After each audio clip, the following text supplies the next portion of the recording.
आदमी दिखाया जाता है जिसके कानों में वो क्रिएचर घुस गया था। वो आदमी अपनी वाइफ के पास जाता है और उसे बहुत अजीब तरह से घूरने लगता है। अचानक से वो अपना मुंह खोलता है और उसका मुंह अजीब से क्रिएचर की तरह किसी डरावने फूल की तरह दिखने लगता है। उसके मुंह के अंदर कई सारी आंखें थी। उसकी वाइफ जब तक कुछ समझती जब तक वो आदमी उसे खा जाता है। इसके बाद हम सिंची को स्कूल जाते हुए देखते हैं जहाँ उसकी दोस्त हमेशा की तरह उसके साथ जारी होती है, लेकिन यहाँ उसकी दोस्त सतोमी सिंची के बिहेवियर में काफी बदलाव नोटिस करती है। क्लास में भी सिंची के साथ बहुत ही अजीब चीजें होती हैं। जैसे वो अपनी नीचे गिरी हुई इरेजर को उठाने जाता है तो अचानक से उसका हाथ बड़ा होकर उस इरेजर को उठा लेता है और इतना ही नहीं, गेम खेलते वक्त वो काफी दूर से ही बास्केटबॉल डाल देता है। इन सब इंसिडेंट के बाद सिंची काफी हैरान हो जाता है। घर जाकर वो इसके बारे में इंटरनेट पर सर्च करता है। जब भी वो अपने हाथों पर एक आंख देखता है, लेकिन वो आंख एकदम से गायब हो जाती है। वो एक ब्लेड से अपने हाथ को काटने की सोचता है, मगर तभी उसका राइट हैंड एक बहुत ही अजीब तरह से डरावने से क्रिएचर में बदल जाता है। सिंची की डर के मारे एकदम हालत खराब हो जाती है, मगर फिर उसका हाथ एक क्यूट से एक आंख वाले क्रिएचर में बदल जाता है। सिंची उससे पूछता है कि तुम क्या हो, तब वो क्रिएचर भी उसी की बात को दोहराने लगता है। यहाँ हमें पता चलता है कि उस क्रिएचर को इंसानों की भाषा नहीं आती। अब वो क्रिएचर सिंची के लैपटॉप में और उसकी बुक को पढ़कर इंसानों के तौर तरीके सीखने लगता है। यहाँ एक बात मुझे समझ नहीं आई कि उस क्रिएचर को बुक पढ़ना और लैपटॉप चलाना कैसे आया। खैर, फैंटेसी मूवी में अगर लॉजिक को ढूंढेंगे तो मूवी का मजा खराब हो जाएगा। अब हमें यहाँ पता चलता है कि उस पैरासाइट का मकसद सिंची की बॉडी में घुसकर उसके ब्रेन पर कब्जा करना था, ताकि वो उसकी बॉडी को कंट्रोल कर सके। लेकिन ईयरफोन लगे होने की वजह से वो उसके शरीर में नहीं घुस पाता, और जब वो उसके हाथ में भी घुसता है तब सिंची केबल से अपना हाथ बांध लेता है। इसलिए वो क्रिएचर उसके शरीर में नहीं घुस पाया और सिर्फ उसके हाथ पर ही अपना कब्जा करके कंट्रोल कर पाया। अब सिंची क्रिएचर से कहता है कि मैं तुम्हें काट कर अलग कर दूंगा। यहाँ वो क्रिएचर कहता है कि ऐसे मैं तो मर जाऊंगा, लेकिन तुम भी अपना हाथ खो दोगे।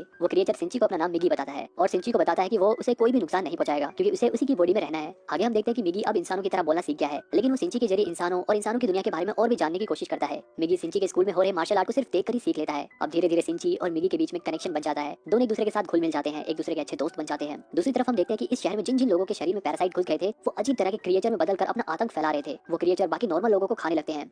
एक दिन स्कूल से वापस आते टाइम मिगी सिंची को खींचकर एक रेस्टोरेंट में ले जाता है, क्योंकि उसे महसूस हो रहा था कि आसपास कोई और भी पैरासाइट है। अंदर जाकर सिंची देखता है कि एक पैरासाइट किसी आदमी को मारकर खा रहा था। तभी वो पैरासाइट इन्हें देख लेता है, लेकिन वो उसे अपना दोस्त समझता है, क्योंकि वो भी तो एक पैरासाइट ही है। लेकिन जब उसे ये पता चलता है कि मिगी सिंची के ब्रेन पर कब्जा नहीं कर पाया है, तब वो पैरासाइट सिंची को मारने जाता है। उसका सर भी एक अजीब से क्रिएचर की तरह खुलता है और सिंची के ऊपर हमला करता है, मगर मिगी उसके सर को काटकर सिंची को बचा लेता है, क्योंकि अगर सिंची मरता तो मिगी भी मर जाता। धीरे धीरे शहर में कई सारे लोग गायब हो रहे थे, बहुत सारी लाशें मिल रही थी, लेकिन पुलिस को कोई भी आइडिया नहीं था कि आखिर इतने खतरनाक तरीके से लोगों को मार कौन रहा है। आगे हम सिंची और मिगी को बात करते हुए देखते हैं। सिंची मिगी से कहता है कि उसे उसके साथियों को रोकना होगा, वो ऐसे इंसानों को मार नहीं सकते। इस पर मिगी कहता है कि पैरासाइट का खाना ही इंसान है। जैसे इंसान खाने के लिए जानवरों को मारकर खाते हैं, वैसे ही पैरासाइट भी इंसानों को खाते हैं, क्योंकि इनका खाना ही इंसान है। अगर इंसान अपना पेट भरने के लिए दूसरे जानवरों को मारकर खा सकते हैं, तो हम पैरासाइट सर्वाइव करने के लिए इंसानों को क्यों नहीं खा सकते? इसमें तो कुछ गलत नहीं है। अब आपको पैरासाइट की ये बात कैसी लगी मुझे कमेंट में जरूर बताना। अगले दिन स्कूल में मीटिंग के दौरान मिगी को उसके आसपास एक और पैरासाइट होने का एहसास होता है, और ये पैरासाइट और कोई नहीं बल्कि उनकी नई टीचर तामिया होती है। वो भी सिंची को पहचान जाती है, क्योंकि उसके भी शरीर में एक पैरासाइट था। स्कूल के बाद सिंची उनसे मिलने जाता है, जहाँ वो उसे कहती है कि मुझसे डरने की कोई जरूरत नहीं है, मैं बस यहाँ पर इंसानों के रहन सहन के ऊपर स्टडी कर रही हूँ। इसके बाद वो उसे दो और लोगों से मिलवाती है जिनके अंदर पैरासाइट थे, जिनमें से एक स्कूल का स्टूडेंट था जिसका नाम सिमादा था, और दूसरा एक पुलिस ऑफिसर था जिसका नाम मिस्टर ए है। वो सिंची को बताते हैं कि ये लोग एक नेटवर्क बनाकर इंसानों पर स्टडी कर रहे हैं। वो एक्सपेरिमेंट के तौर पर मिस्टर ए के बच्चे की मां बनने वाली है। वो बताती है कि उन दोनों के पैरासाइट होने के बावजूद उनका बच्चा एकदम नॉर्मल इंसान है। अगर वो चाहे तो यहाँ इंसान बनकर छुपकर रह सकते हैं, बस उन्हें जिंदा रहने के लिए इंसानों को खाना होगा। वो मिगी को भी अपने नेटवर्क में शामिल होने को कहती है, लेकिन मिगी इनकार कर देता है। वहाँ से जाते टाइम मिगी सिंची को मिस्टर ए से थोड़ा अलर्ट रहने को कहता है, क्योंकि मिस्टर ए को ये पता चल गया था कि रेस्टोरेंट में जो पैरासाइट था उसे इन्हीं लोगों ने मारा था। एक दिन स्कूल से आते टाइम सिंची मिस्टर ए से टकराता है। मिगी सिंची को उसे बिना नजरें मिलाए चुपचाप वहाँ से चलने को कहता है, लेकिन मिस्टर ए के इरादे कुछ ठीक नहीं लग रहे थे। तभी अचानक मिस्टर ए का मुंह भी एक क्रिएचर की तरह खुलता है और उनके ऊपर हमला कर देता है। लेकिन मिगी भी कम नहीं था, वो उनसे डटकर सामना करता है। मिगी के इशारे पर सिंची मिस्टर ए के पेट में एक रोड घुसा देता है और मिस्टर ए मारा जाता है, क्योंकि मिस्टर ए को तो ये मालूम नहीं था कि मिगी सिर्फ सिंची के हाथों पर ही कंट्रोल कर पाया है और सिंची का दिमाग अभी भी उसके कंट्रोल में है। अब सिंची घर जाता है और उसे काफी गिल्टी फील हो रहा था, क्योंकि उसने खून कर दिया था। लेकिन उधर हम देखते हैं कि मिस्टर ए अभी पूरी तरह से मरा नहीं था। उसके अंदर का पैरासाइट वहाँ से गुजर रहे एक और इंसान की बॉडी में घुस जाता है, और ये इंसान और कोई नहीं बल्कि सिंची की मॉम थी। कुछ देर बाद मिगी सिंची को फिर से उठाता है और उसे कहता है कि कोई और भी पैरासाइट हमारे पास आ रहा है, और ये बहुत ही ज्यादा खतरनाक है। सिंची नीचे जाकर देखता है तो गेट से उसकी माँ अंदर आते हुए दिखाई देती है, जिनकी बॉडी पर पैरासाइट ने कब्जा कर लिया था। मिगी सिंची से कहता है कि अब उनके पास और कोई चारा नहीं है, उसे अपनी माँ को मारना ही होगा, नहीं तो वो इन्हें मार डालेगी। लेकिन सिंची ऐसा करने से मना कर देता है। जब भी उसकी माँ का सर भी एक अजीब तरह के क्रिएचर की तरह खुलता है और सिंची के ऊपर हमला कर देता है, जिससे सिंची की छाती में बहुत ही गहरी चोट लगती है। इसके बाद वो यहाँ से चली जाती है। अगले दिन हम देखते हैं कि सिंची एकदम सही सलामत था, जैसे उसे कुछ हुआ ही नहीं था। वो ठीक हुआ क्योंकि मिगी ने अपने सेल से सिंची के हार्ट में हुए छेद को भर दिया था। अब सिंची का सिर्फ एक ही मकसद था, अपनी माँ को ढूंढकर मिस्टर ए के पैरासाइट को खत्म करना। सिंची अपनी माँ को काफी ढूंढता है, लेकिन उनका ठिकाना उसे नहीं मिलता। वो तामिया से भी मिस्टर ए के ठिकाने के बारे में पूछता है, लेकिन तामिया उसे कुछ नहीं बताती। सीन बदलता है और हम देखते हैं कि काफी जांच पड़ताल के बाद पुलिस को रेस्टोरेंट में और मिस्टर ए की बॉडी के पास सिंची के फिंगरप्रिंट मिलते हैं, जिसकी वजह से उन्हें उसके ऊपर शक होता है और वो उसे पूछताछ करने के लिए उसके घर जाते हैं। लेकिन यहाँ उन्हें कोई ठोस सबूत नहीं मिलता, इसलिए वो यहाँ से चले जाते हैं।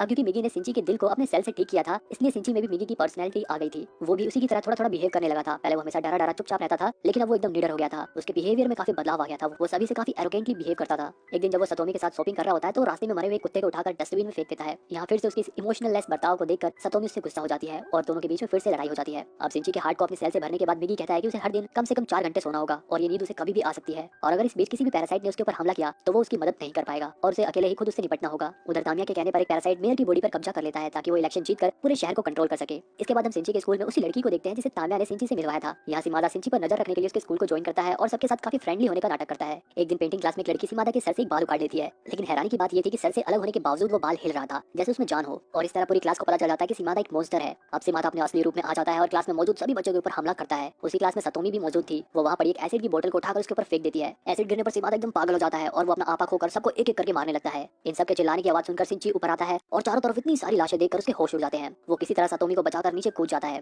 तामिया भी आकर देखती है कि सिमादा एकदम बेकाबू हो गया है और इन पैरासाइट्स का राज सबके सामने खुल ना जाए, इसलिए वो उसे मारने के लिए उसके ऊपर एक एक्सप्लोजिव फेंक देती है। लेकिन एक्सप्लोजिव फटने के बावजूद भी सिमादा जिंदा रहता है और वो स्कूल की छत की तरफ बढ़ता है। पुलिस भी वहाँ आकर उसके ऊपर गोलियां चलाती है, मगर सिमादा उन्हें भी एक एक करके मार डालता है। इधर सिंची को पता चलता है कि सिमादा स्कूल की छत की तरफ बढ़ रहा है। इसके बाद सिंची भी उसके सामने वाली बिल्डिंग की छत पर चढ़ जाता है और मिगी को एक धनुष बनाकर सिमादा के ऊपर एक रोड से हमला करता है। तीर की तरह वो रोड सिमादा के शरीर से आर पार हो जाती है, जिससे उसकी मौत हो जाती है। इसके बाद तामिया सिंची से मिलती है और कहती है कि उसे कुछ दिन के लिए अंडरग्राउंड होना पड़ेगा क्योंकि उसकी डिलीवरी का समय नजदीक आ गया है। यहाँ वो जाते जाते मिस्टर ए का एड्रेस सिंची को दे जाती है क्योंकि मिस्टर ए ने उसकी माँ को अपना होस्ट बना लिया था और उस पर कब्जा कर लिया था, और अब तामिया भी एक माँ बनने वाली थी, इसलिए उसके दुख को, उसके दर्द को समझ सकती थी। अब एड्रेस लेकर सिंची सीधे मिस्टर ए के ठिकाने पर जाता है। वहाँ मिस्टर ए अभी भी उसकी माँ की बॉडी में था। यहाँ एहन मौके पर मिगी को नींद आ जाती है, मगर सोने से पहले वो अपने आप को एक हथियार में बदल देता है। अब यहाँ सिंची और मिस्टर ए के बीच में बहुत ही भयानक लड़ाई होती है। हालांकि मिस्टर ए सिंची के ऊपर भारी पड़ रहा था, मगर किसी तरह थोड़ी देर के लिए सिंची की माँ अपनी बॉडी को कंट्रोल कर लेती है और मौका पाकर सिंची उनका सर धड़ से अलग कर देता है और उन्हें मारकर वो मिस्टर ए के पैरासाइट को भी खत्म कर देता है। दूसरी तरफ हम देखते हैं कि जिस मेयर के शरीर में पैरासाइट ने कब्जा कर लिया था वो मेयर अब इलेक्शन जीत जाता है और अब वो पूरे शहर को कंट्रोल कर सकता था। जिस डिटेक्टिव ने इस केस की जांच पड़ताल करी थी उन्हें एक स्पेशल टीम का बुलावा आता है और केस की फाइलें उन्हें देने को कहा जाता है। यहाँ इन सभी पैरासाइट्स को मारने के लिए एक मिशन की शुरुआत करी जाती है जिसका नाम था ह्यूमन लाइफ प्रोटेक्शन।